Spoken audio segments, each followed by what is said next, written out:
Hello everyone, and welcome to the Dice Cast. I am S.A.N, and with me I have... Well, last we left off, Aquans and Jonas had decided to clear up some of the loose ends in the city of Vern's Run, revolving around the expeditionary force sent out from Ulrich's. They had dealt with one sorcerer, and at least 3 other spies, and a 4th spy whose body had been found dead before any of the others arrived. This brought the count up to a grand total of, I think it was up to 10 out of 12, the potential ones they had. As such, they decided to hunt down, see if they could find the remaining 2 stealth operatives operating out of Vern's Run, and to confirm whether or not Naren, another operative of the Court of Seven's, information was accurate or not. In doing so, they decided to perform some investigations and to set up some alarms to serve as traps and ambush situations in 2 very important areas. One was Wendell Kettle Whistle's shop, which he had asked them to look after, and the other was the underground citadel, where Vapul's body was. Another point of interest for them, as many were trying to figure out what exactly had happened to her. Following this line of investigation, they managed to discover one of the stealth operatives in an abandoned building in Vern's Run.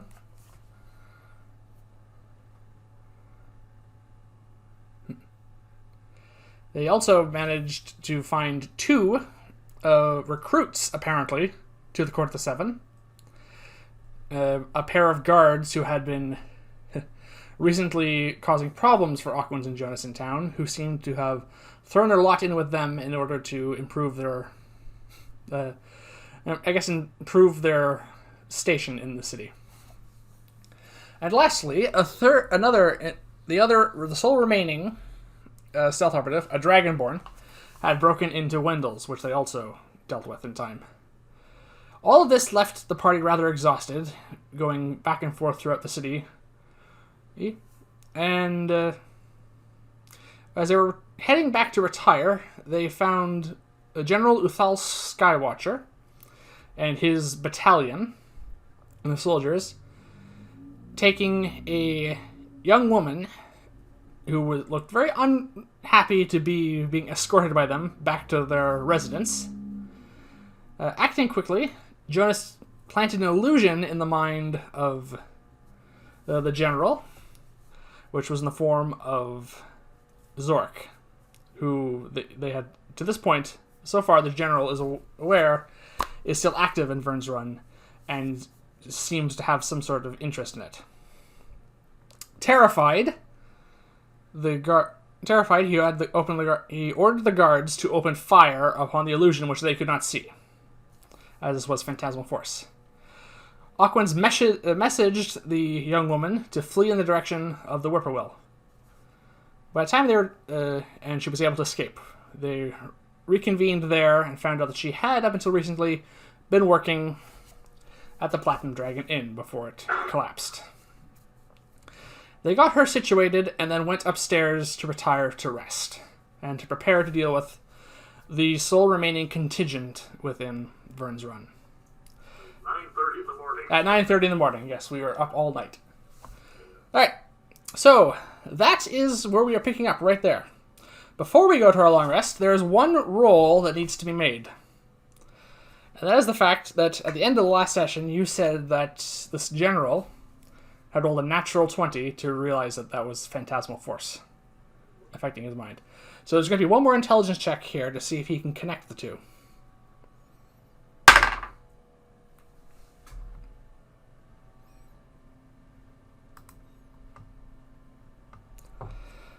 Alright. Would you like to know what it is, or do you want that to remain a surprise? It's nothing that Jonas would know, but... No. I suppose our viewers are going to be wondering what it is, though. That's too bad for them. Alright. Find out when I find it. So, we go upstairs to take a much-needed rest. Yes. At 9:30 in the morning. Yeah, setting up our usual preparations and cautions and all that sort of stuff, just to make sure Yeah, we're not interrupted, or at least we'll know if we're interrupted. Yes. Alright. So, are you going to roll for the familiars on watch then? Sure. Okay. Perception check with advantage. That'll be 15 total. Alright. So, we retire to bed. And we take our long rest. Okay. So we can replenish our spell slots, which is good because... Oh, we make it through. Cool. Yeah. I am going to change up one of my spells. So am I. I'm going to swap Disguise Self for Catapult. Alright, so you're not disguising yourself as Zork. Then. I think the Phantasmal Force is a good way of doing that. Also, it won't be shooting at me. Alright. So this is going to make it roughly 6 o'clock at night now. Yes.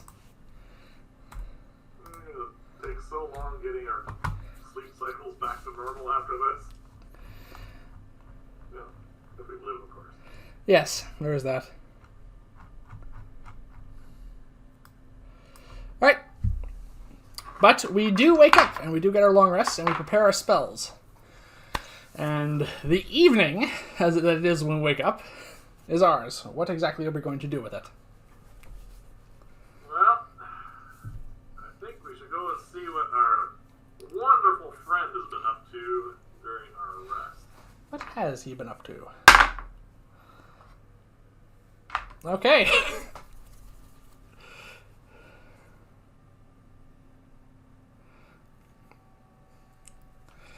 got to write a couple things down here before I forget. Okay.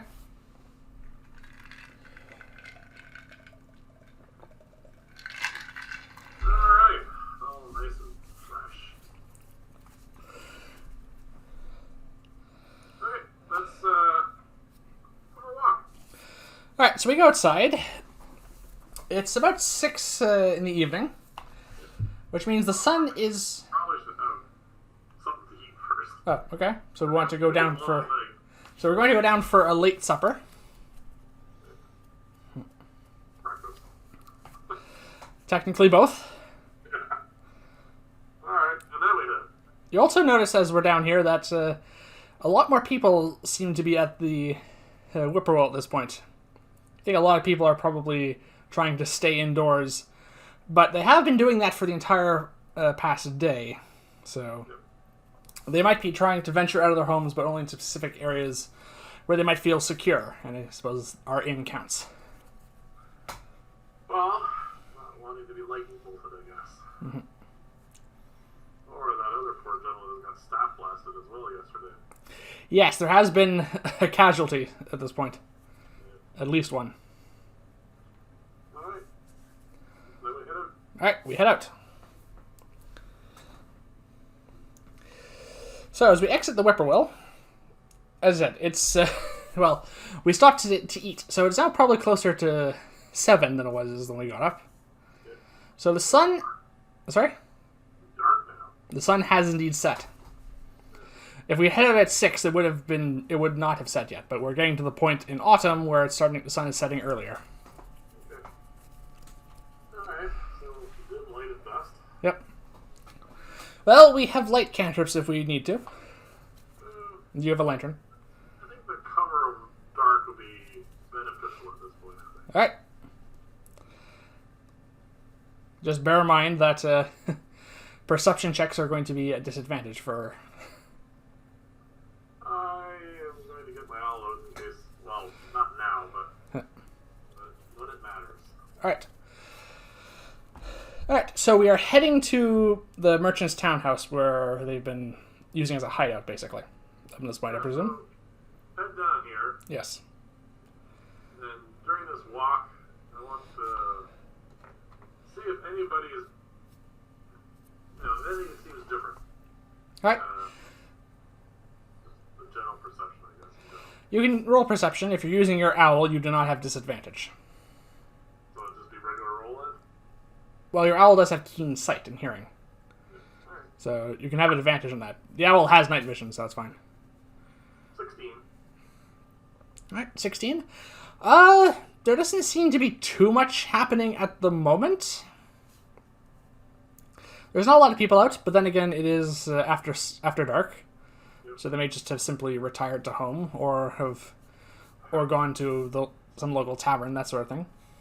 But there's no one out there's not many people out on the streets at the moment. There are a few people, and they're mostly keeping themselves, like, most of them who have hoods up have them up and are keeping their heads down and just walking about quickly and trying to just get to where they're going. Well, we get closer to the central square where the fountain is. Yeah. Is that patrol still doing its route? You do not see it. That is unusual. That is unusual. I'm going to look down this street here towards where they are holding up. Alright. So we have no light source, so vision is poor, so you cannot see all the way down to the... Yeah, my owl's dark vision is only, what, 60 feet. Something? Yeah. But you can roll if you want. 15. Alright. 15. That's pretty good. So your owl doesn't quite... So your owl looks down that way. It looks like a pretty vacant street. In fact, much more so than the rest of the town, even. You did notice that everyone who was darting by and who was going by quickly seems to be avoiding going down this south road at the moment. This is the main road through town, but it is dark. But it is dark, so yes, most of the main through traffic will have happened at this point. And people who actually live here can easily find another route through this place without going down this road. Okay. And you think with that roll that there is still someone standing guard on the front door of that townhouse, but it's hard to make out. I'm going to head down, keeping to the side of the buildings here. And I want to basically creep into the back of this tree Yeah. and have a look at the house, see what's going on. Alright, that'll be a stealth check for both of us. Okay. 17. 11. Well, passive anyway. Yep. Alright, we seem to go unnoticed as far as you can tell. Alright, when I'm there, I'm going to have my owl, look through my owl's eyes as I steady myself on the tree. I want to have a look at that guard. Alright, there is indeed a guard there. You cannot tell if it's the same one who was there yesterday or if they're taking this in shifts or not. But he's wearing the Court of the Seven livery, has chainmail, helmet, has the bident, at which point we are getting much more familiar with and how they function. Yeah. And Shot at you. yeah. And how alert is this individual? 1 second. And is not quite dozing off, but is definitely very bored. Excellent. That's exactly what I wanted to hear. So, this is my plan. I'm going to take out a small piece of paper. Okay. Not the expensive parchment and ink that we use. But Okay, so just a regular bit of parchment. Yep, and I'm going to write a note. That note's going to say, General, time's up. Meet me where, this all began with your, Vakula was name, right? Yes. Meet me where Vakula met her end so you can meet your end. Then I assign it to Zorak. Okay. I'm going to take a piece of string, wrap it around the blade of the dagger, wrap that around there, and because I found this, I am going to dip it in the poison that I got off that operative. Mhm. So I can have the dagger all set, Yep. and then I'm going to, well, we are, I should say, going to creep around this side of the building here, and then I want to come just to the edge here, and I'm going to put eyes on him again. Alright, that is definitely well within the range of catapults, but this is going to require a secondary stealth check. Yes. Are you sure you want me to come with you, or do you want to do this alone? Well, you're not clumsy, but... No, I am less stealthy. Alright, let's just keep this to one roll. That's fine. You stay by the tree. I'll stay by the tree. I still have eyes on the situation, and I can still cast spells if things go wrong, but I won't be rolling here. So roll your stealth check. That'll be a 19. No reaction from the guard at all by the time you get there. Oh, no, my bad. That's 21. I forgot. 22. Crap, out my proficiency. You'll eventually figure out what your proficiency bonus is. Yeah. Just in time for it to go up again, probably. Exactly. And I'll be doing this all over again, so he doesn't know I'm there. No, there is absolute no change in his behavior, and you're very, very certain that you made it without any difficulty. Alright, so I'm going to put the dagger in my palm. Yep. I'm going to line it up so that the dagger, him, and the door are a nice straight line. Right? And then I'm going to cast catapult. At him. Launch the dagger at, well, in that direction. Right. It'll go straight forward for 90 feet, and then it'll hit when it hits. Alright. Catapult a dexterity saving throw, I believe. Yep. Natural 1. Oh, okay. Roll damage on the catapulted dagger, please, and double the die results, so 3d8. Well, we wanted to kill them, so that'll be a total of 22 points of damage. Yeah, no, you basically... So you bring the dagger up, you cast a spell, and it catapults out, and it basically goes at a high angle towards where the chainmail ends and where his throat is not quite exposed, but it's less armored, and the dagger sinks in about a good 3 inches. Alright. So you poisoned this dagger. So, Yeah. Constitution saving throw, and the DC was 14, you said? 14 Constitution. Constitution, thank you. Well, that's a 9. Alright. He's going to take an additional 2d8 plus 2. Alright. 6. Total. Bad roll. Alright. You see him stagger as the dagger hits him. He tries to keep his feet. The poison hits his system, and he collapses to the ground. Okay. Yeah. Between the two sources of damage, that's exactly his hit points. Well, that worked out then. Well, not for him, but... Alright. He is also lying unconscious in the middle of the street with a dagger in his mouth, a dagger in his throat, and poison in his system. He falls. Does anyone hear this? Hoping somebody inside the house. Because it is the whole point. Well, there doesn't appear to be anyone coming to his aid at the moment. I'm going to wait a few minutes, just in case they're a little slow getting to the door. Okay. So you've been waiting here about 5 minutes at this point. He's definitely dead.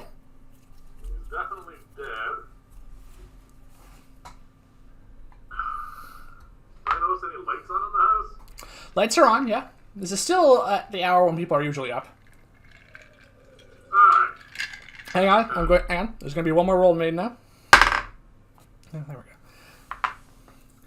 The door opens, and it's the merchant there. It says, I was wondering if you might want anything for a late night.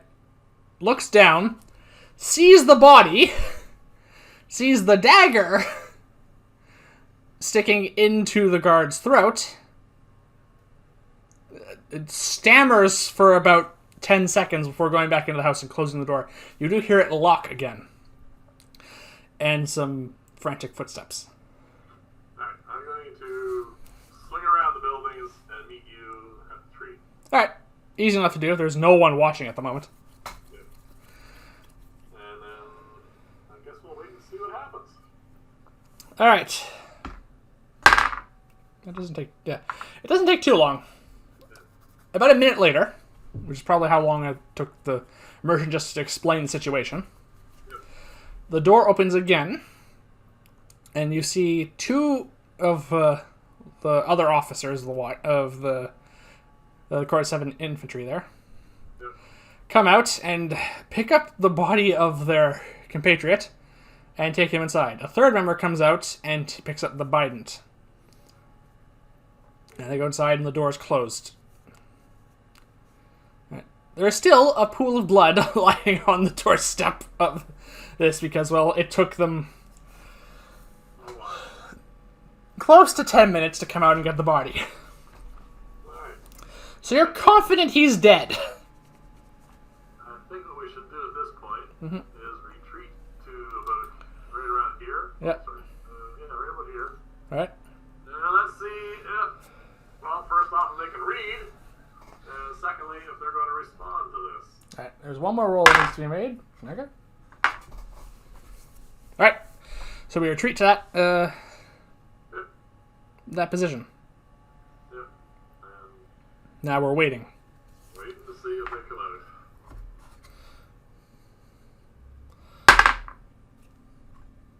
Okay.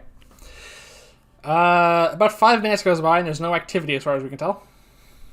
Might take them a few moments to get organized. Give them another 5. Alright. Still no activity. I say you may have actually scared him quite well.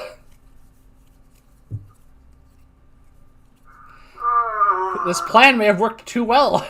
I say. It was just a bit to get them out of the house. I do believe it is having the opposite result. Okay, 5 more minutes pass. Another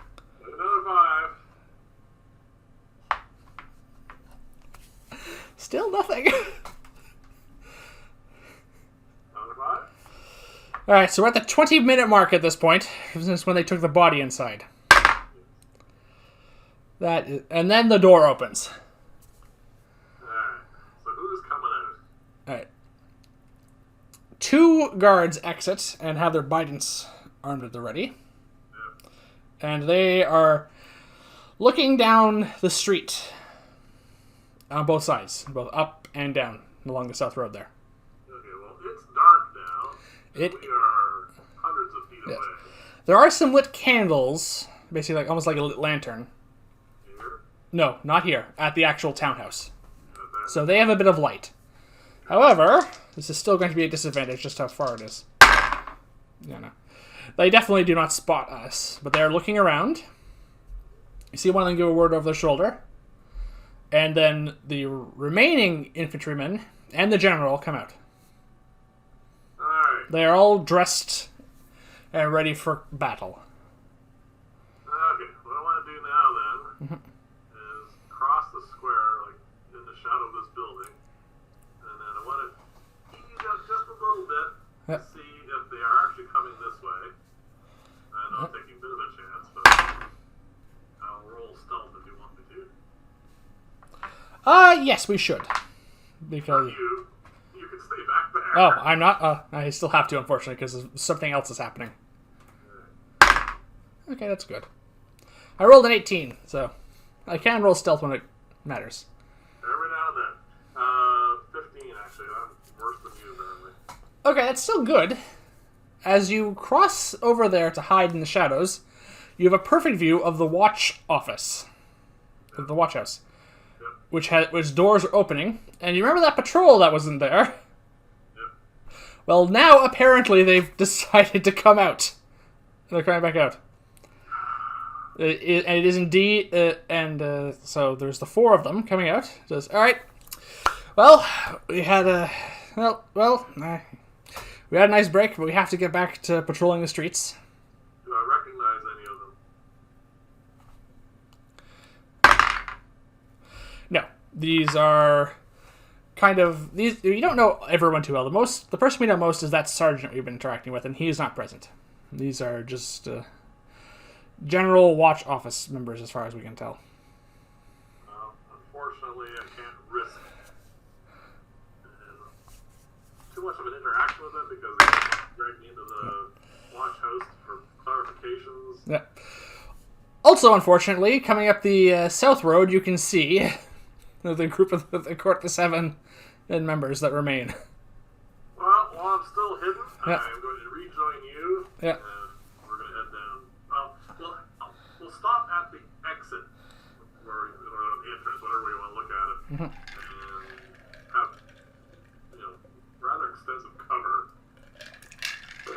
wait to see if the the watch guys are smart enough to stay out of their way. Okay. So there's going to be one final stealth check in both our parts here. You're over there already to begin with. Yes, but we're going towards the entrance now, you said. Alright, I have an nat 20. Alright, I have an 11.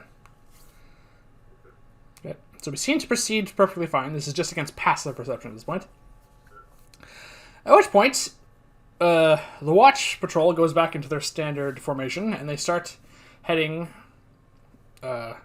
down towards the town square and the south road. At the same time, that also in formation are coming up General Uthal Skywatcher and his 3 remaining soldiers. So let's see how this goes. Yeah.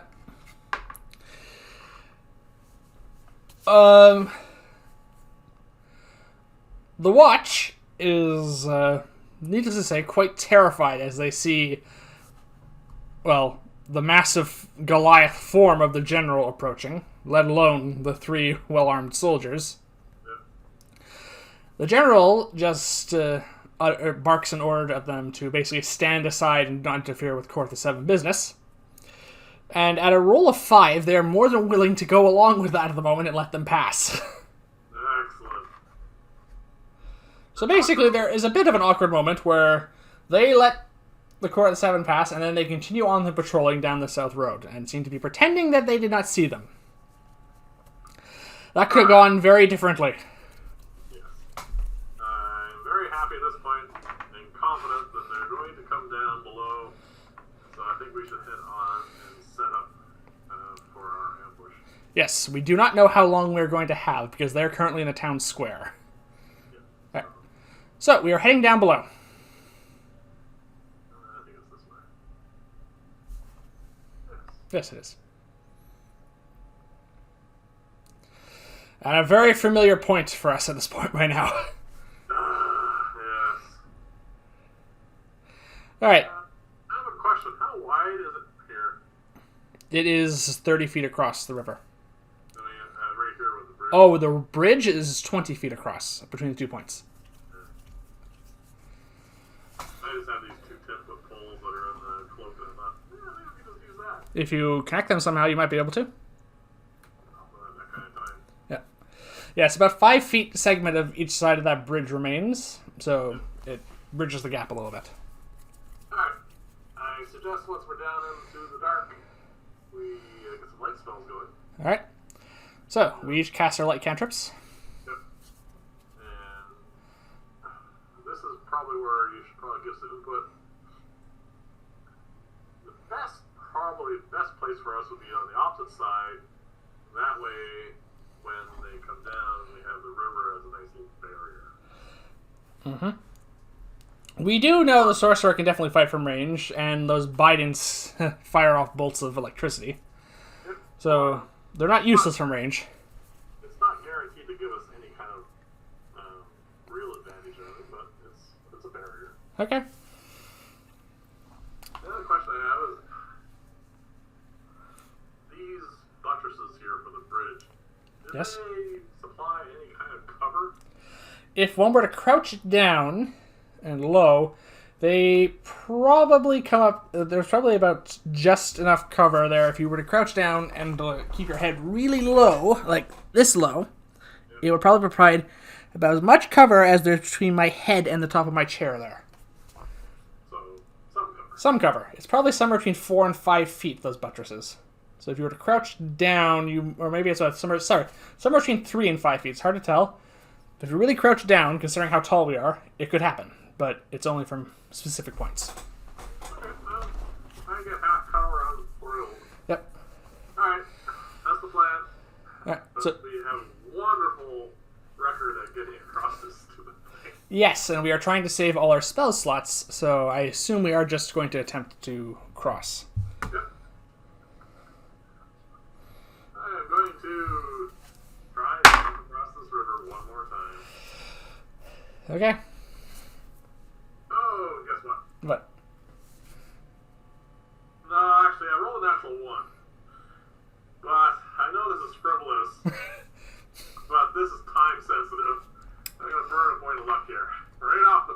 All right, roll again.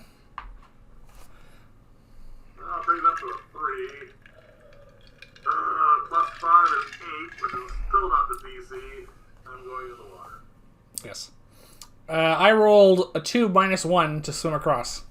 So we're both in the water. This is burning too much time. Yes, so the next round pushes us down a bit.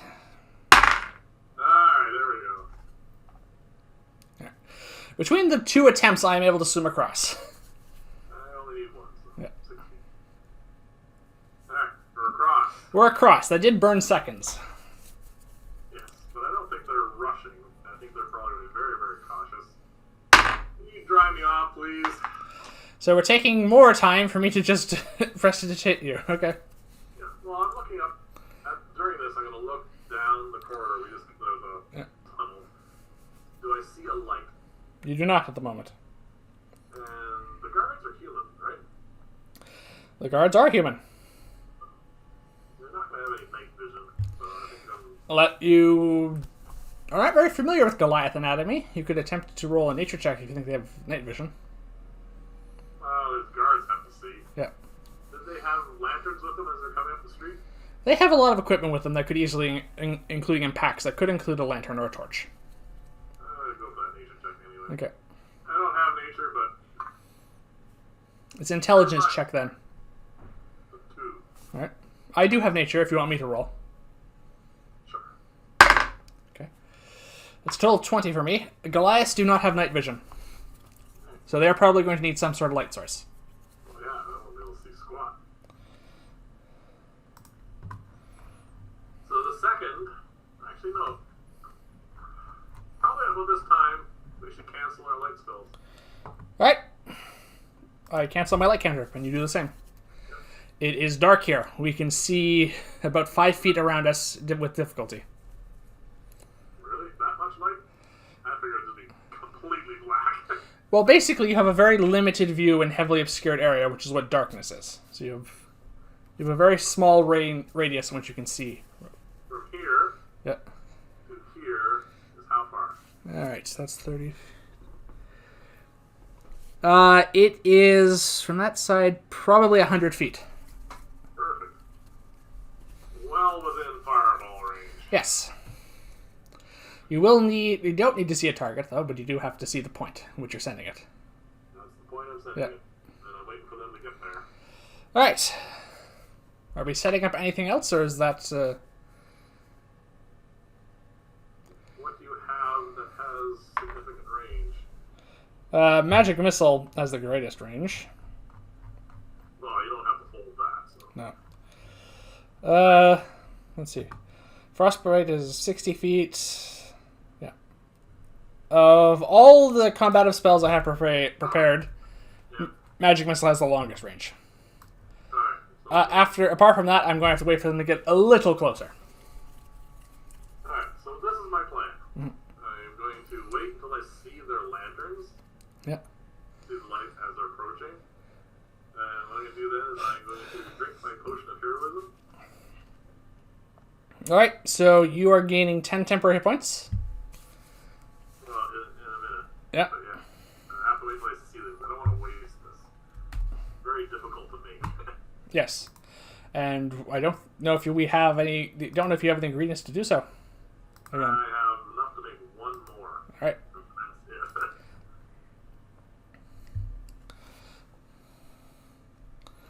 Alright. Seeing that, I will probably also take out my potion of heroism. Not drink it yet, much like you, but... And then, you sit here in the dark and wait. Alright.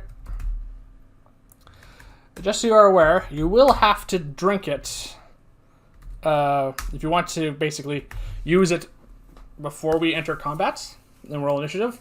You will have to drink it before you do something to trigger combat. Yes. Yes. Oh yeah, once I see... I mean, they're not going to be running in here. No. So as soon as I see them walking, they're getting relatively close. Okay. I'll drink the potion, then I'll wait until they're here, and then... Boom. You see this faint blue ultraviolet light that seems to crackle at it's coming down the corridor there. So Skywatcher's dancing lights has an electrical blue crackle to it. It kind of does look like a small, like 5 foot, it's like a small diameter fist-sized ball of electricity. And you can also, as you're just struggling to see that, you can kind of see another one behind it a little bit, or it's either getting a little bigger. Alright, I'm going to do an Arcana check to think. I think this is dancing lights. Yeah. I'm going to see if it is. That's 15. That is more than enough for a cantrip. This is indeed dancing lights, some variation on it. We've seen Bree cast it, but hers look more like flickering candle flames. Okay. How far away are they now? They are just coming down the corridor, so you can just barely see them in the distance. You also see some flickering firelight, either torch or candle or lanterns as well. So the guards probably have their own light source. Alright. And they are steadily getting closer. Lights probably get a little bit closer. Again, like I said, just so they get... You want them to be right in that entryway so you can hit them with fireball. Yep. Well, I want them to be back just a little bit so I can drink the heroism potion first. Yep. And then I'm going to fireball them. Alright. Are we hiding? Oh, yeah. Okay. Stealth check at advantage because it is pitch black.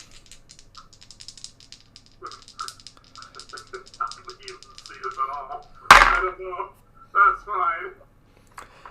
They could still roll well. Sorry. What did you roll? Well, one of them is a natural one. The other one is much, much bigger. 4. 4? Plus 5 is 9. Okay, I have a total of 13.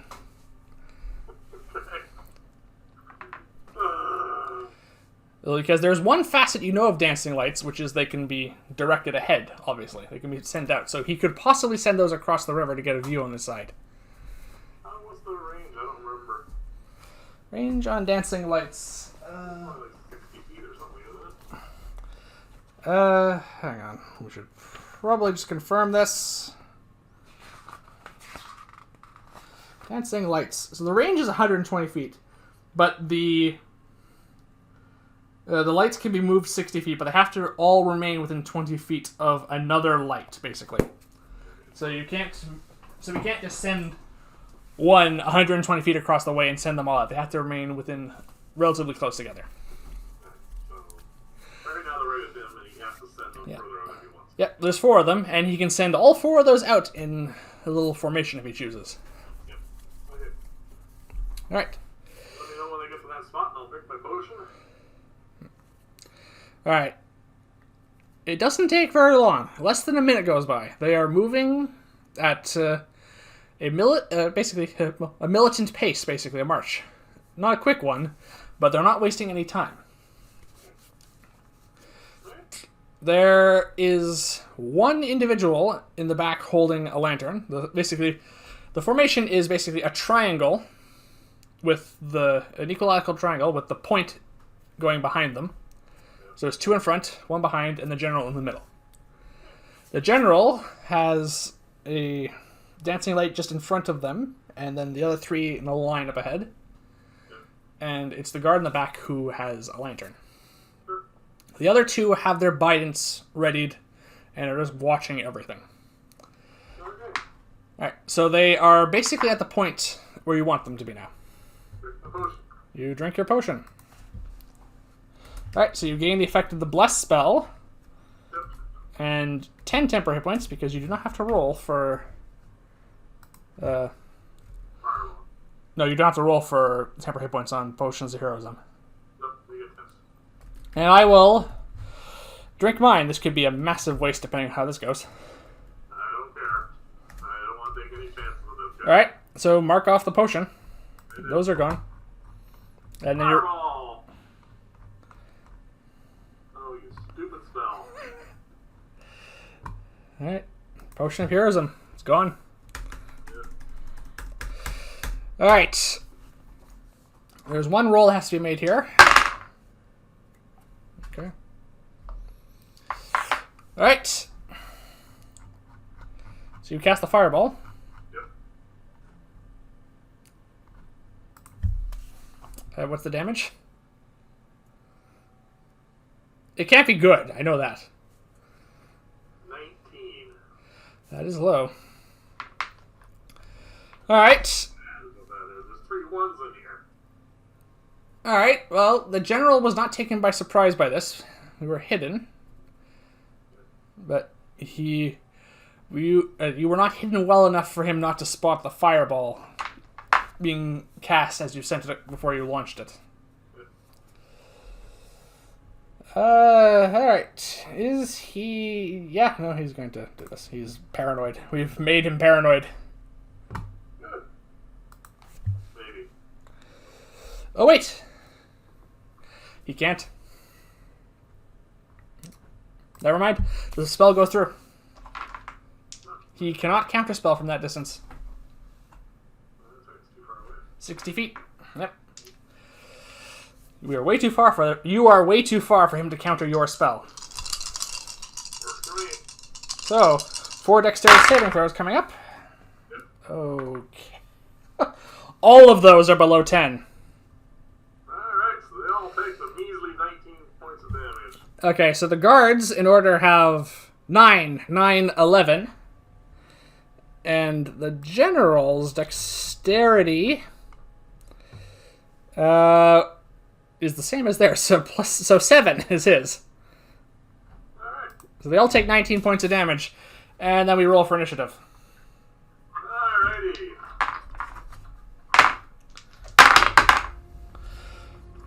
Okay, apparently the general's really taken aback by this because he rolled a natural 1.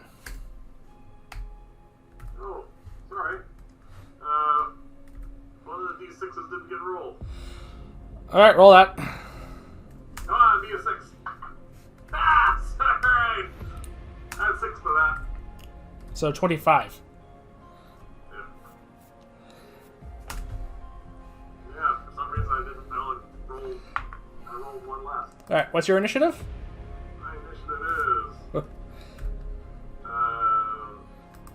21. 21. Okay, you're up first. What's yours? 18. I rolled well, but not that well. General rolled a 1. How about the troops? The soldiers have a 6. Well, this seems... Alright, so they all took 25 points of fire damage and all failed. Wow.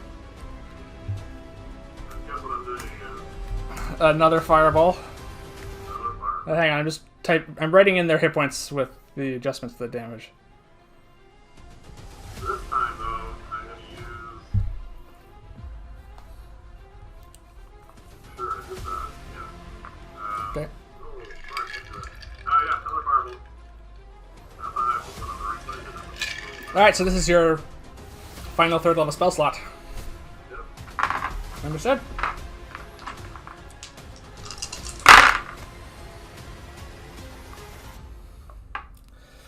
Oh, wow. Better. 23. Alright, one of the guards rolled a total of 20. And everyone else rolled under 10 again. So, how much did you say? 23. Okay. All 3 of the soldiers die. Between both fireballs. Alright. General cannot counter this one either, but he does have something else he can do. I'm just gonna... Yeah, so, reaction, we take them... Yeah, okay. He's going to use Stone's Endurance, which is a Goliath racial ability. As his reaction, he can roll 1d12, and add his Constitution modifier, which is 4, and he negates that much damage once per rest. He rolls a 2 plus 4, he negates 6 points of damage from that. Alright. So he takes 17 more points of damage. 2 on a d12, you gotta be kidding me. That happens. My fireballs are proof. Alright, yeah, he's taking a lot of damage. They all have. And his soldiers are all dead. Okay. Oh. His dancing lights also have gone out because he lost concentration. Well, that might be beneficial. Well, no, there's a lantern still there, so... There is a lantern there. So you can which is somehow still intact, even though it is now lying on the ground on its side. Yep. It is still casting a faint flickering lantern-like light. So, all right. So that was a brutal opening round. That's what I like. Opening rounds for that. Okay, comes to my turn now. What to follow that up with? Well, we seem to be going for high amounts of damage, but I want to save my third level spell slots. The best I can do from this range is Magic Missile, unfortunately. So I'm going to hit him with Magic Missile at second level. Okay. 16 points of force damage. That's good.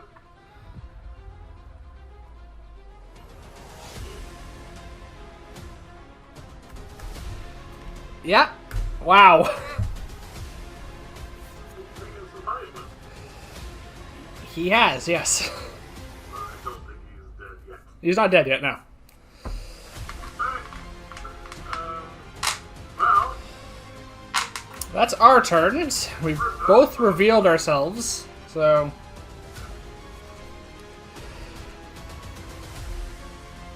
Yeah.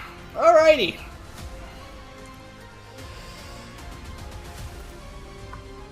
Alright, so we used that. Can't use that again, unfortunately. It's his turn.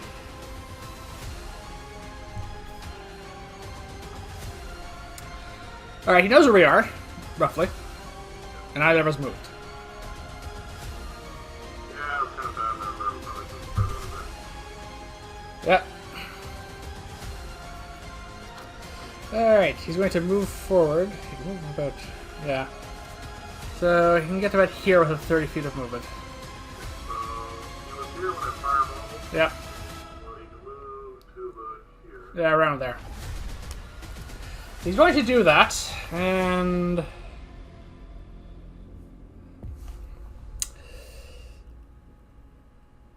Alright. Yep. He can't see across the river because his dancing lights have gone out, and he didn't bring the lantern with him. So he's going to go with something that he doesn't need to see for. You see he brings his hands together, and, well, there's a crackling mass of electricity that's starting to form there as he launches forward into a lightning bolt.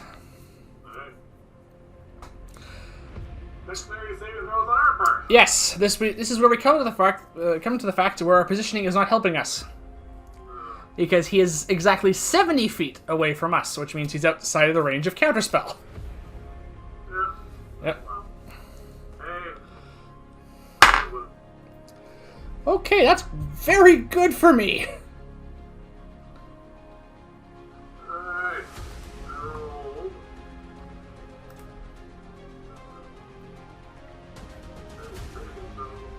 Oh, we get a D4 there. We do get a D4. Yes, thank you for reminding me. I mean, I already passed. Okay. I have a total of 17.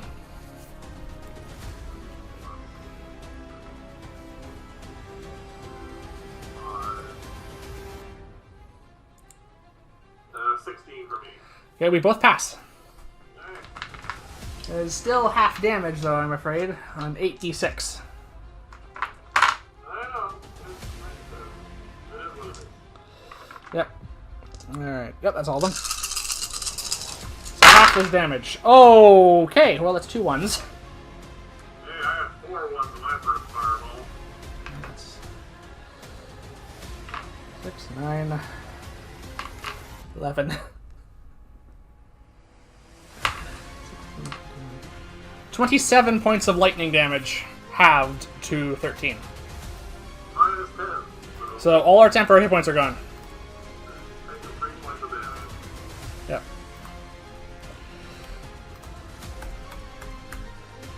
As am I. So I'm down 3 hit points, and you're where I started. Okay. Let's see. What else is he going to? What else do you have?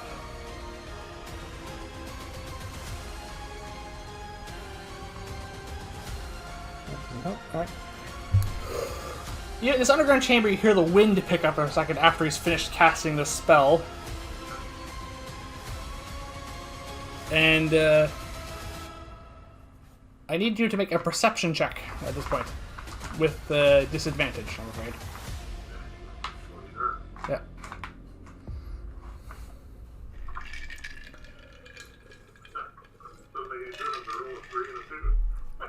Alright. Well, you hear like wind to pick up and it howling through this chamber.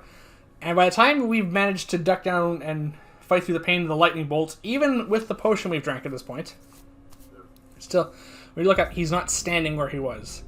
And the only light we have on that side is from the lantern, and it was casting a shadow of him, basically, in our vision. And we don't see that anymore. Alright. Alright, that's his turn. Comes back to you. So the hit points are temporary points are gone, but we still have the bless effect of the potion. Yep. He's not where he was. So if I were to firebolt him, it would be a disadvantage. It will be a disadvantage, yes. I'd do that anyway. Okay. Because I want to wait for him to reveal himself. First, I'm going to move 30 feet away from the bridge. Okay, in which direction? Oh, it's here, so I can move 30 feet this way. Okay, so you're moving downriver.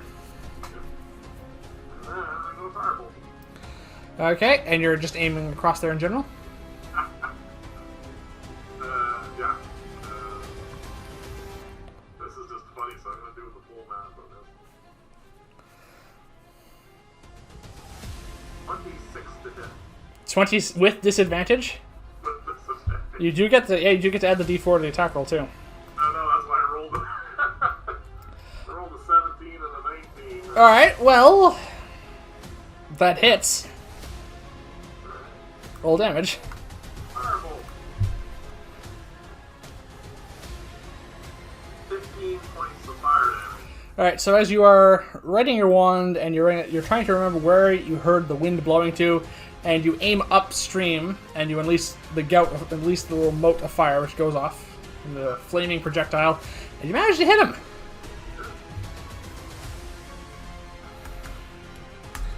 And you see the firebolt impacts and lights him up briefly, revealing where he has apparently somehow moved to.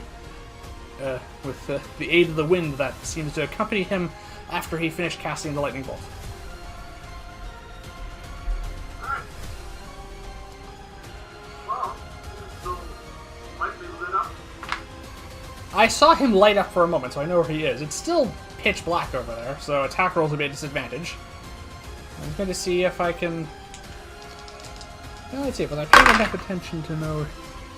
No. Unfortunately, I have difficulty knowing where he is from that. And which is a bit of a problem for me, because most of my spells require me to see the target. Yes, saving throws. Magic Missile definitely does.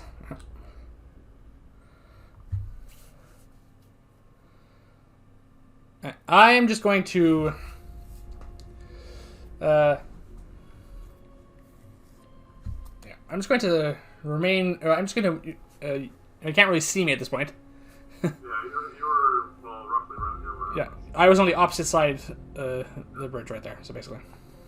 So where do you plan on moving? So I'm going to just move just a little bit around to the other side of the bridge, so I'm between that little guardrail. I'm near the water. Yep.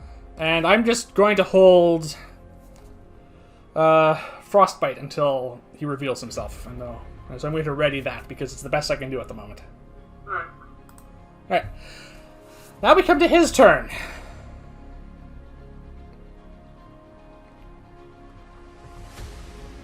Alright. They're all dead. What are you going to do? Alright, well. He saw where you were.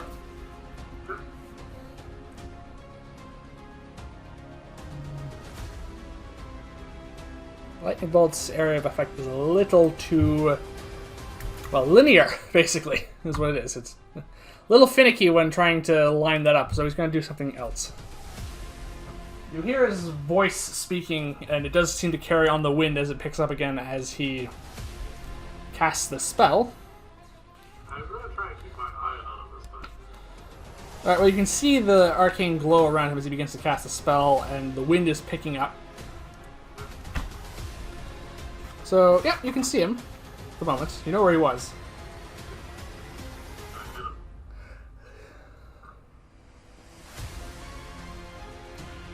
Yep. You notice that the wind is also starting to pick up around you and that the temperature is dropping. And so you're just focusing solely on him? I'm thinking possibly there might be an ice storm coming. Alright. There's nothing I can do about it. Nothing you can do about it. Nope. Alright. So I need you to make a dexterity saving throw as you weren't paying quite as much attention as you probably should have, but above you, a thick storm cloud forms, and shards of ice are beginning to buffet the area that you are standing in. Yep.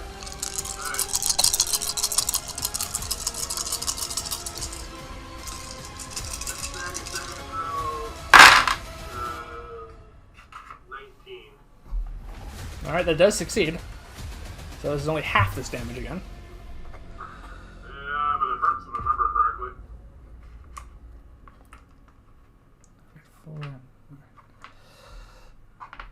Well, he rolled really badly. The total is 13 points of cold damage, halved to 6. For an ice storm? Yep. 3, 2, 1, 2, 3, 3 on 2d8 and 4d6. I thought I rolled bad. That's just atrocious. Yes. So the ground around you is now a sheet of ice in a circular pattern, and there's hailstones bed to the ground, and the ground around you is difficult terrain. You hear the wind pick up again, and he moves. I'm going to try and keep my eye on him, see how I took that ice storm from him. Is it difficult to keep track of him? Yes, it is.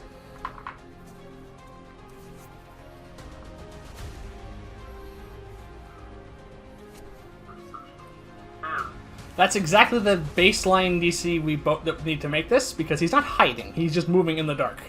Just to keep track of him. It is a disadvantage, but it's not very high. He's not trying to remain hidden. I also see him, so I can release my cantrip at this point. He was in range? He just moved within range, because he was 65... I moved a little bit, so he was 65 feet of me, and he moved a bit closer to the river. Alright. He rolls a 4 plus 7, so 11. It's a fail. Yeah. He's a high Constitution saving throw. That was terrible. Alright. I release the freezing cloud at him after he tries to bury you in ice. You tell the cantrip how it hits me with a 4th level spell. I do the same. I do almost the same amount of damage. What? I roll 2 3s, so that's 6. However, he doesn't seem to be as bothered by this as we would think.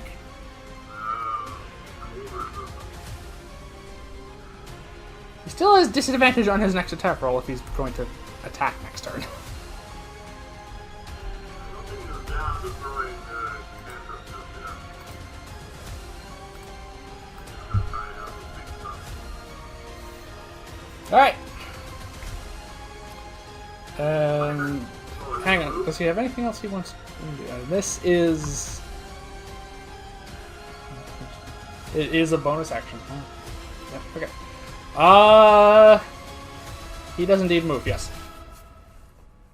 With the rolls, though, we made this turn, we're able to just relatively get a good idea where he is. He's closer to the river now. He's a lot closer. That's good.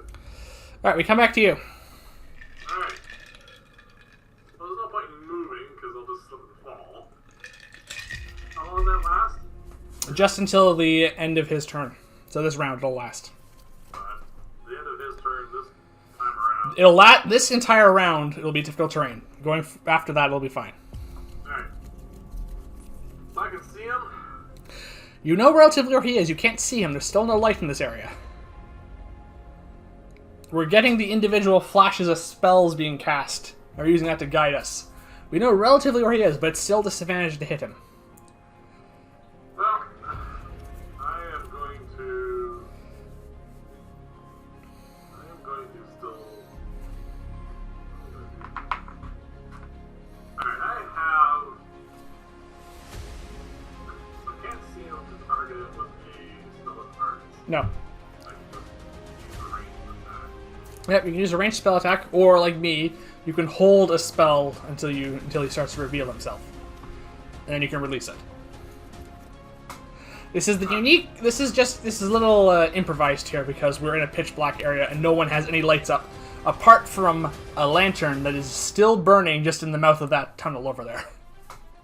That is the only light source we have to guide by. And we're all moving pretty far away from it at this point.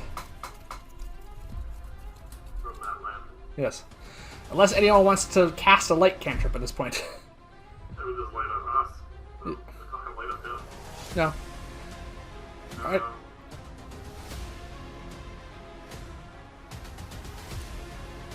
Yeah, everything that's been going on so far has been area of effect, or we've been waiting for someone to start revealing themselves with something like speaking an incantation on a spell beginning to cast. That's what we're doing at the moment. Yeah, some things I would love to do, but I can't do because, well... It's pitch black down here. Well, what are you up to? Still your turn. I am going to do two things. First off, I'm going to take out a small crystal. Okay. I am going to use the brown bear. I'm going to chuck it across the river, Yep. and then I'm going to use the crystal rod to activate. So that's a bonus action. There's no check. Roll initiative for the bear.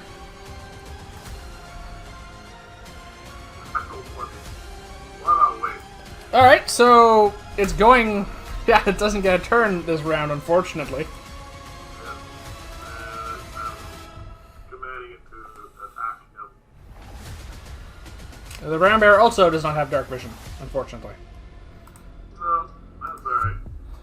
I just aimed it in the general direction where I thought he was, so hopefully be close enough. It's still a bit of a distance because you can only summon them within 60 feet, I believe. Yeah. So... And I'm gonna stick with what worked last time. I'm gonna try firebolt things again. Alright, at disadvantage. I'm gonna roll Add the d4, yep. 14. Alright, I'm going to have to check this. No. It hits stone. And impacts nothing, I'm afraid. It does, again, light up the darkness, and you can see that he's still not far from where you hit, but that was not close enough. Alright. I'm not gonna move. You're not moving? Alright, so you're staying where you are. Well, if I move with him. Possibly. You can also just move... It's difficult terrain, so you can move, like, half movement without difficulty. But it's going to... Yeah, he is at the same disadvantage. Yeah. At all distance we are, so Yeah. unless you're gonna fire off another area effect huge spell. Yep. Even if he does that, he has to perceive me first. Yep.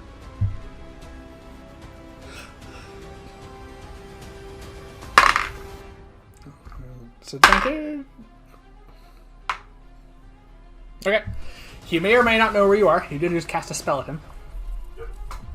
Alright, so it's your turn. We come to me.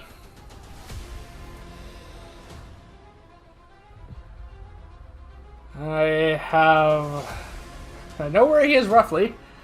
I have a difficult decision to make here.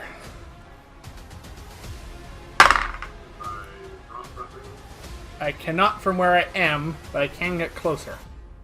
Let's swim across the river. I just have to get in the river. Yeah. Yeah. Alright. No, this seems like a good idea. So you hear a splash in the water.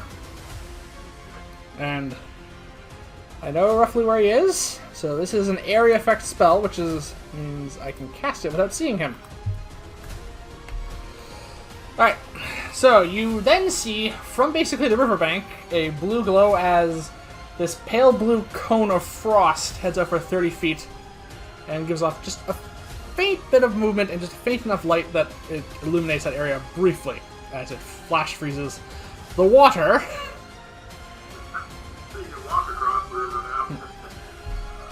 And the general. I did hit him. Well, it's a cone, right? I knew relatively where he was. We both rolled above the perception check to spot him in the dark with him moving around. All right, he rolls a 19. I'm afraid. Oh well. That would have made this really quick if he got frozen. Yeah. All right. Oh, 3d10 halved. Okay. 17, and then that is halved again because of cold resistance, I'm afraid. Oh, that's right. 4 points of damage. No.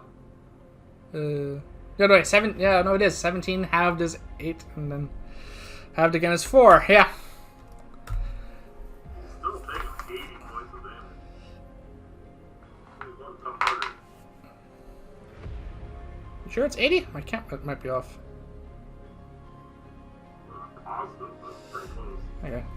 I'll trust that. Yeah, that sounds right. Okay. He's taken a bit of damage, yeah. Yeah, he's taken... there's one other thing nope, it's at the start of the turn. I'm just got in the river. So it's the next turn I have to start struggling against the current. Alright. He's up. The first thing he is going to do...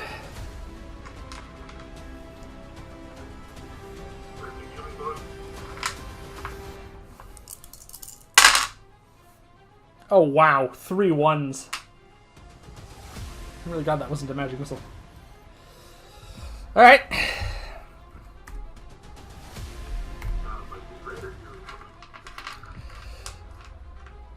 You hear the sound of someone drinking something and a bottle hitting the stone floor.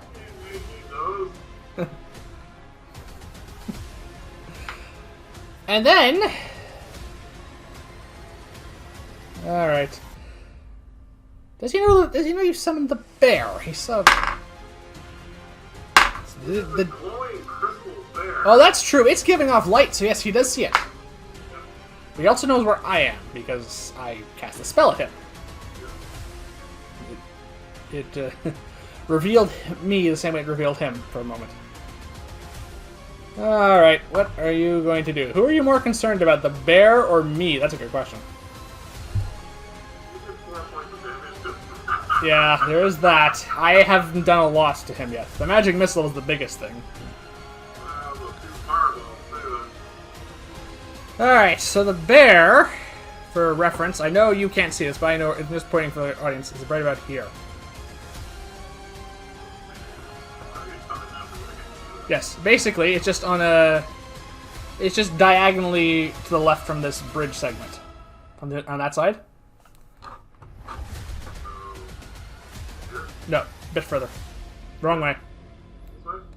A bit further out, but yeah, that's about right. So that's what the bear is. So he is going to... That is too far for...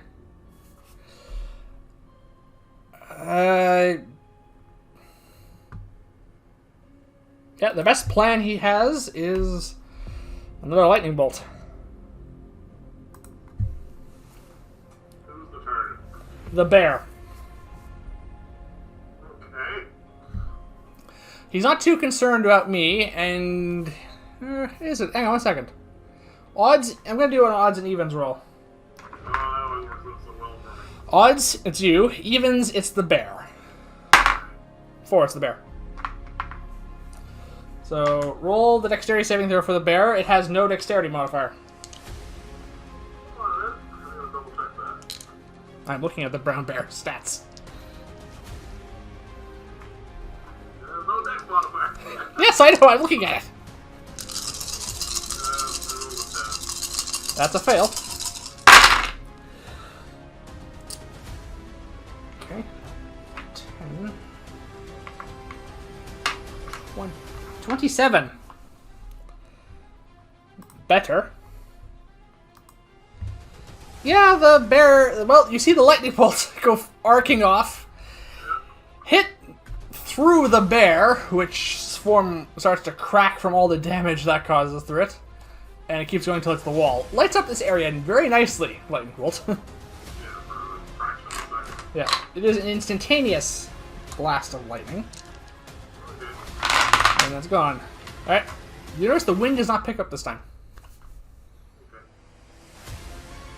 Not going around? He is going to move. Okay, you hear the sound of footsteps, careful footsteps on ice. Oh, that's ice around. Yeah, the river froze a little bit. And it's holding under his weight. My perception is not good enough to find this. Mine is, but it's only because he's only a few feet from me at this point. I remember the breath came from me that froze the river. So we're close to one another. Alright, it's the bear's turn. So the bear knew where he was because he got lightning bolted from him. Yes. Your instructions are to attack him. So the bear has a 40 feet move rate. It could get to where he was Then he's going to dash. to get up to him. To get on the ice, which is somehow still holding, despite the fact that it is carrying that this section of ice, which is not even, mind you, conical, is supporting now a Goliath and a brown bear. Yeah, that's amazing. But it's still holding on. Okay. Alright, so that's the bear's turn. Alright. It has 7 hit points left. Oh, wait a minute. I only took 27. Yeah. It has 38 hit points.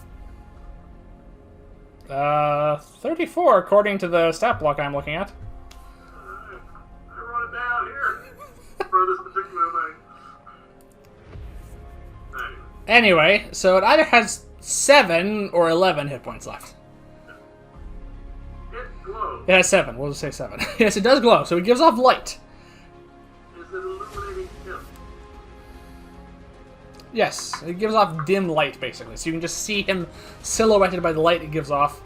And the ice that he's standing on, which is somehow still... And you can just faintly see me in the water right by them as well. We are all basically almost within 10 feet of one another. The ice storm is now cleared. Yes, the ice has melted around you. It's no longer difficult terrain. I'm going to head a little bit closer to him. How closer? Well, so he is now right about here, I assume. Yes. The bear is right beside him, and I'm just to the left, sorry, just to the right of them in the water. I'm going to move up here. Okay. A little bit further away. Alright, so that's about 20 feet of your 30 feet of movement. Yep. And I'm going to trigger the second level catapult spell I have stored in my range. Okay. Fire, so I can't Oh, you mean chromatic orb. Not catapult. what did I say? Catapult. Oh, Alright, chromatic orb. So that is an attack roll without disadvantage now, adding the d4. And his disadvantage is faded.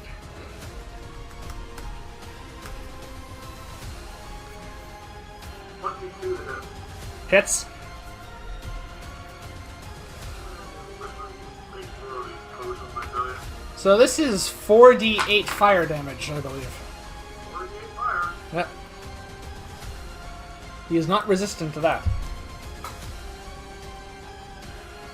That is 18 points of damage. Yeah, he's really glad he drank that potion now.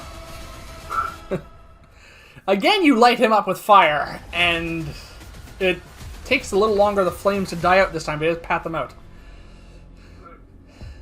He's, not doing well. The fire has one other effect. What? Next round. What? That's something I really should have done instead. Yeah. The fire has one other impact. Oh yeah, it's gonna melt the ice. It does. The blast of heat and fire, while not area effect, is giving off enough heat to cause cracks to form in the ice that is already straining under the weight of two relatively heavy creatures. And I rolled a 1. Oh, So the ice breaks and they both fall into the river. They take no damage because they're just in water. But they're in the water now, as am I. Okay. Alright, so it's my turn now, and I have to make a strength check to struggle against the current. That's a natural 20. No problem. No problem at all. Get out of the water. Yep, I can easily move back 5 feet. No, I went 10 feet. Oh yeah, so there is one fact of this that's going to cause a problem for a moment as I move back. What? I'm leaving his melee range. He's swimming. He is. He can still attack. How do you swim and swing a weapon? He is not swinging a weapon. Oh, exactly. He brings his hand out and is going to cast a spell at me. Oh, you got that for me. Warcaster, yes. Warcaster. Alright, we've never used this spell before.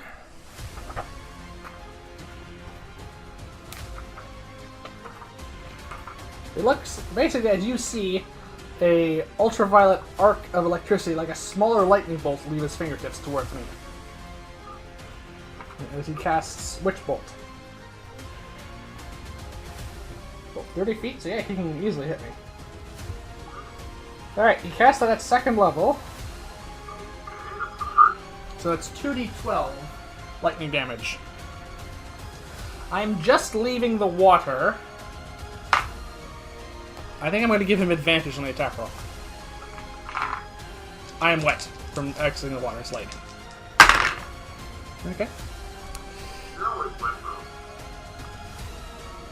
though. Alright, yeah, well, it's not... I'm not giving myself permanent advantage. I'm not giving him permanent advantage against lightning. But situational in this case is fine. That's a 20 to hit, so that definitely hits.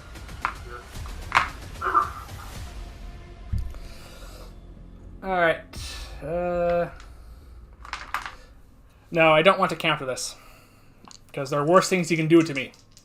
Do to us, basically. I only have 1/3 level left. I'm trying to save it for something like a lightning bolt. Oh, but that's 2 10s on 2d12s. 20 points of damage. I take 20 points of lightning damage. Yeah, you literally see me arc up, and it's... Well, he basically just brings his hand out, and multiple arcs of electricity course through my body as I just stumble out of the water, still damp from it. And I have to catch my feet with and hold myself with my staff for a second after that, and you can see that after the arcs fade, there's kind of like this trail of electric static in the air that seems to anchor the spell to me. You're tethered, yes, I know. I'm not good. Alright, that's his reaction, so it's still my turn. Yeah. Alright, yeah, that was not pleasant. I did not enjoy that. I don't want that to happen again. The good news is, I can easily see him now. Yeah, there's a glowing bear right beside him. So now that I can see him, I'm going to hit him with a spell that doesn't have any rolls at all involved. I'm just going to hit him with another magic missile at 2nd level. And hopefully break his concentration, or bring him down. Alright, that's 2 1s. It's not very good. Alright, 1, 2, 4, 8, 12. I cast all the bolts down at him. And the first clue that something has happened is the bolts tear through where that arc of electricity and that static trail still is. And after the bolts impact him, you notice that trail vanishes into the ether as it scatters.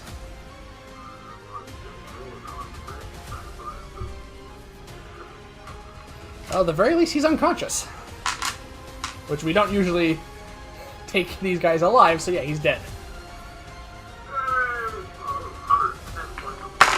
He did drink a greater healing potion, but he had a lot of hit points. He rolled 3 1s and a 4.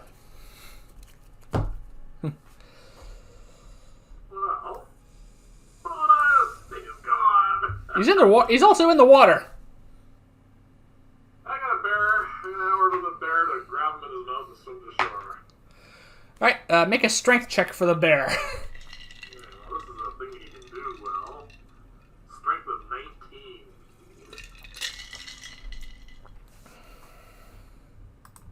So that's a 21 total. Yeah, that's easy enough. Alright. Drag him to shore. Alright. We'll catch our breath. We will, because I took a big bolt of electricity there. Yeah, fortunately for me, the 2 spells I had to endure, he rolled 10 of them. Yeah, and then he rolled 2 10s on 2d12. I'm at 19 hit points. Yeah. So I just wait to make sure all that electricity has stopped arcing through my system before I go back in the water. Why don't you go back in the water? I have to cross the river to get out of here. Well, now that we're not in combat, you can just misty stuff across. Alright. Alright, we have his body. We have his body. Well, as gruesome as it is, I'm looking for my trophy. Where is his emblem? You know where it is. Oh, is that on his helmet? It's on his helmet. Okay. Yeah. Helmet's not a helmet, it's just a decorative thing, right? It's in the shape of a helmet. It is a helm. Yes. But you remove it, yeah. It has... It's one of those Greco-Roman helmets that has that crest on the top of it that Okay. basically makes it almost look like... basically, I don't usually use this term, but like the senator's helm, basically, almost, on the hockey flag. Oh, yes, Yeah. yes. Okay. That sort of crest. And on the very brim of the helm is the hand with the 7-pointed star for the Court of the Seven emblem. As you have taken to collecting these things. Well, one day I hope to go to Ulrich's and just dump a whole pile of them there and say, look at your gods. Yep. Alright, so I take it we are also searching his body. Really a detect magic, yeah. Alright, well, if you want me to run detect magic, I'll swim across. Take 10 minutes to ritual cast it. Swim across. I'm on this side of the river. We're here. Oh, you had the bear bring it to our side. Okay. You didn't specify that. We've got him for another hour. Yeah. Actually, ignore the bear. You go down here, grab these bodies, and drag them over. All 3 of them. Okay. In short order, that's easy enough to do. There's no time pressure there. Yeah, and I just don't want to go swimming across the river a bunch of times. Alright, and then, yeah, do a detect magic. And, well, obviously the bidents are magic. Yes. Is not a bident. Well, it looks like a bident, but he's using it. It can't be because he's a sorcerer. Yep. It is baseline magical, though. Well, so he gets something from it. Yeah. The belt he is wearing is magical, as is the chain shirt he is wearing. The helm is not magical, it's just decorative. And he has another potion vial on him, which is magical.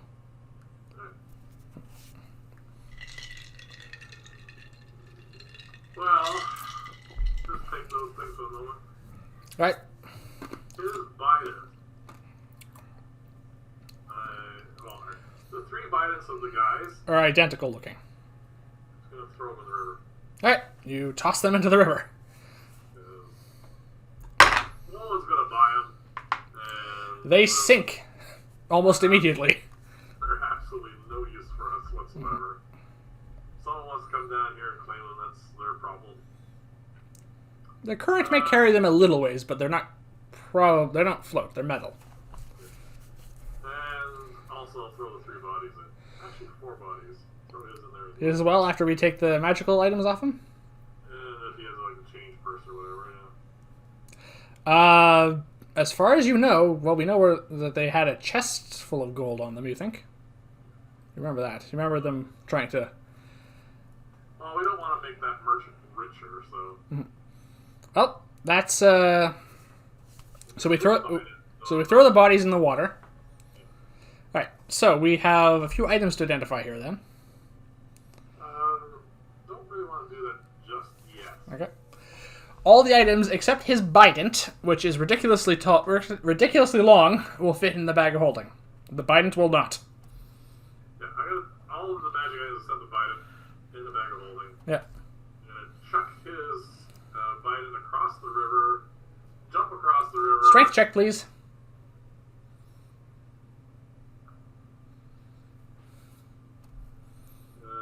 21. Easily done. Oh. Jump across the river. The potion is in our system for an hour, but it doesn't help with ability checks. Yeah, jump across the river. Made that too. Yep. The bident. I join you. What's the bear doing? Because this entire process only took about 15 minutes, so you still have it for 3/4 of an hour. I'm going to keep it with us for now. Okay. It has 7 hit points if you just want to blast it or something. No, I can dismiss it, but... You can dismiss it, yes.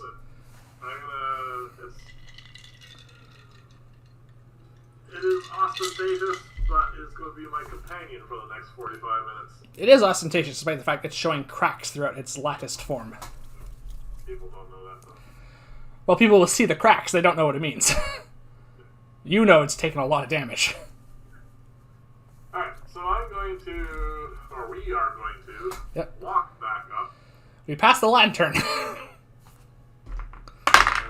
Which is somehow still burning. It'll run out of oil eventually. It will, but it has not the entire time. We don't really need a whole lot of light, so I'm just going to use the bear as our light source. It does give off a dim light within 10-foot radius of it. Gonna walk up. It is now... The bear does have a climbing speed of 30 feet. So it can climb up with actual greater ease than us. There you go. I'm gonna ride the bear. This is going to be a tight fit, but sure. It's going to take a little while. So I'm just going to roll to see what the guard patrol's reaction is going to be to this, because they're definitely still on patrol at this point. Okay. Well, the first thing they see is a giant crystalline bear. We didn't give... coming out, giving off this light, an aura of light around it. We didn't say what color say what color the gem was. I don't remember, to tell you the truth. I remember the first bear we had was kind of like an agate, but that's fine. Sure. Anyway, it doesn't matter. Kind of like a burgundy glow to this thing. Yep. And then they start to look around, and they're about to see the watch officer about to give orders to do something. Yep. And then you come up, basically riding on this thing's back. Yep. You want to ride too? I think it's got a 19 strength. It's smart enough to carry both of us. Sure, I'll come up on you. And then it sees me exiting just behind you. This doesn't seem to really mollify the fact that this bear is... They're looking to their commander, who is in the process of processing what exactly they're going to do with the situation. Did I get the name of the sergeant that we've been talking to lately? No, but you do know of him. I know of him, but do I know his name? No, mostly because we haven't given him one. Alright. Well, the good news is none of them seem eager to attack this thing. But they've been put through a lot the past few days. Alright, I'm going to give them some good news. I'm going to tell them that the Court of the Seven has been dealt with. And hold up the Biden. Yep. Of the Storm Source. They recognize that because he walked past them basically a little over 20 minutes ago. And it was carrying with it. And it's gold. Yep, so they recognize it. I asked them to please fetch a watch officer to start off with, and then Sir Reardon, please. In short order, very short order, 2 of the watch officers run towards the guardhouse. The other 2 head off towards the council building. Yes, we should also probably go back above the streets now.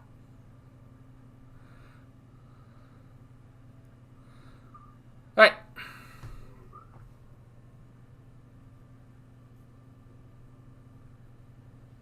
It's not doing that. There we go. There we go. That's fine. While they're doing that, I'm going to head to the fountain. Yep.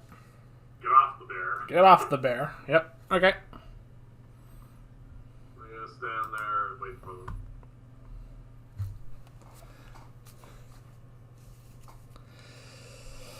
Alright. A few moments pass. Sir Reardon comes out with the escort of the 2 guards first, before any watch officers show up. Sees us, sees the glowing bear, and sees the Bident. Yeah. He comes over and says, well, it would seem that the situation has been dealt with then. I hand him the Bident. He takes it. It's a little heavy for his slender arms, and again, it's heavy for us too. Yeah, I don't want it, so that's fine. I said, the storm sorcerer has been dealt with. His cadre has been dealt with. All the spies we can find have been dealt with. We have one more little detail to take care of, and that is the merchant that was giving them shelter. But other than that, the danger seems to have passed. For the time being, anyway. For the time being, yes.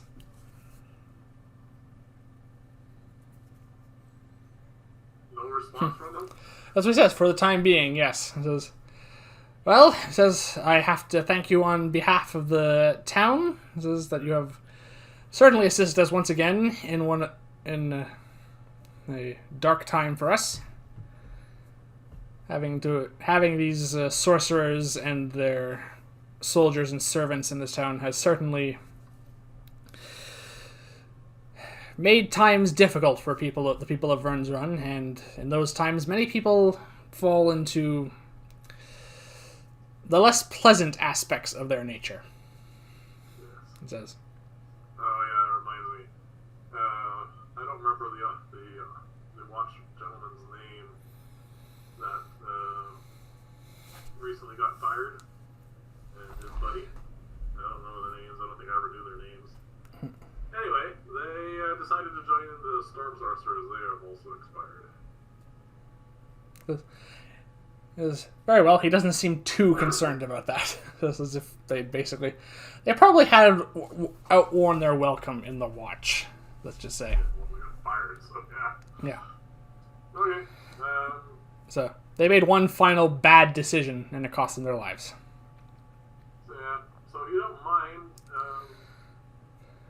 I'd like to go pay a visit on a merchant. Would you like to come with me? It says, Just to add some credibility to this, not just some guy kicking down the door. I think not, but I think these 2 officers will be happy to follow you and see that justice is done, he says. Alright. He says, and he hands the Bident over to one of them and says, perhaps this will provide proof, as he goes back inside. Right. So, we are going to, still with the bear summoned, head down to the townhouse to probably interrogate a thoroughly concerned merchant at this point, probably. I'm not gonna knock. I'm gonna have the bear break the door down. Right, you go there. The door is broken in by the bear. You hear a scream from the inside. And that is where we're going to take a break for a moment.